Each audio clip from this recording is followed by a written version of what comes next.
Welcome back to the Berry Chronicles. This is part 5 of uncovering the identity of my sperm donor slash biological father. I don't know if you'll consider this a treat or not, but this is the first video that I've done that doesn't have a script written for it or a blog post, so to speak, that goes with it.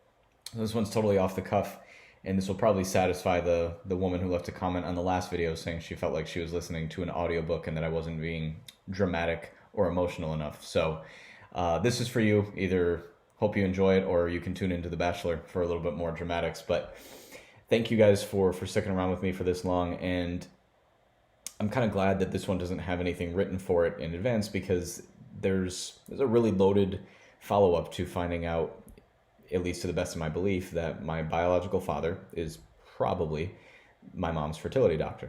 So the same guy that she went to in good faith that she'd be able to start a family with, his help, in a very literal sense, overhelped and overplayed his hand, pun intended, and used his sperm to create a family with, for my parents, but also, as of now, 6 other families, 7 in total, over the spread of close to 4 years.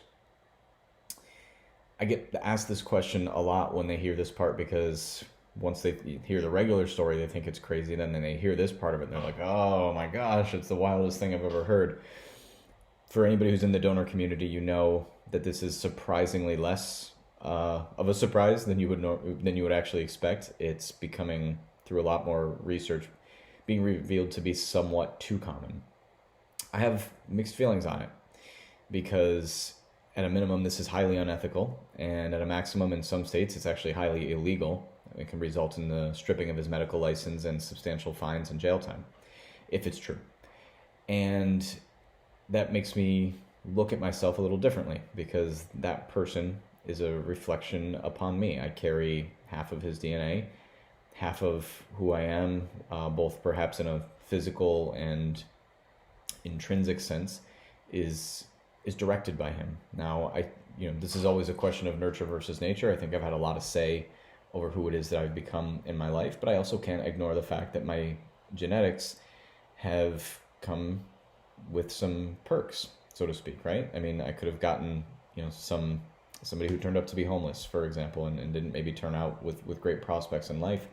But instead, I got the sperm of a highly successful, well-renowned physician. And it could be worse, right? There's also this, other question of what were his motivations? Is this somebody with a God complex who knows that he has this power over women and chooses to use it in a form of rape that is probably not usually litigated against, but in reality I believe is? Or is this somebody who genuinely thought he was doing something good for women who came to him for help, who were running out of options or didn't have enough options, and he had sperm that he knew worked, and he did what he thought was maybe out of the goodness of his heart in helping these people start their families?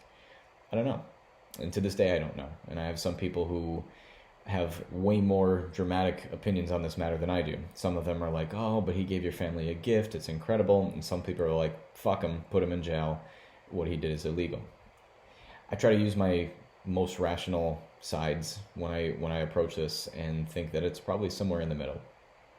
And the truth is, regardless of whether or not I knew the motivations with certainty, and I could confirm that it was him, it doesn't really change who I am today.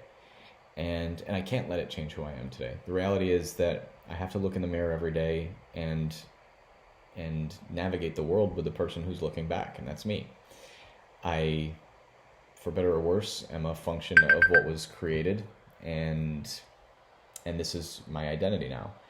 And in some states, there are people who have pushed really hard to get laws in place for fertility fraud, which is an actual legal term now that you can look up. I think it's 14 states where these cases can now be litigated for people who've been victims of it. But at the same time, am I the victim in this scenario? I think I'm the outcome of this scenario. The real victim, I believe, would be my mother or other women like my mother, who've been promised in the ethical, safe confines of a doctor's office about what was going to happen to them, only to find out decades later that what actually happened was something far more nefarious, that instead of going on the other side of the wall to collect a sperm sample from an anonymous donor. It was instead that own doctor going to the other side to create his own and bring it right back into the room without ever disclosing that information to the patients.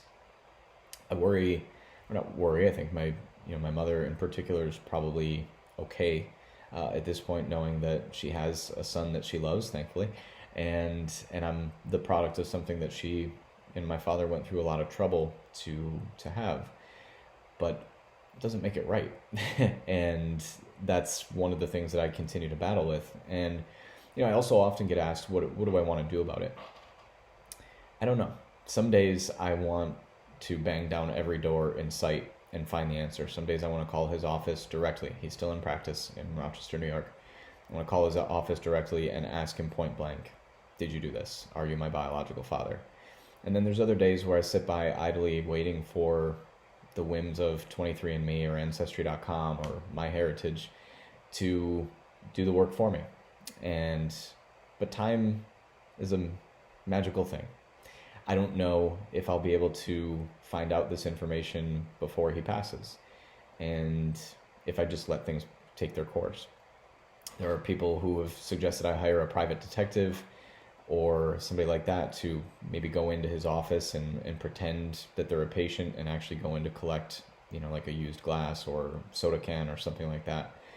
And there's other people who want me to picket and protest outside of his office and make a show of it until he either sends us to jail or owns up to it.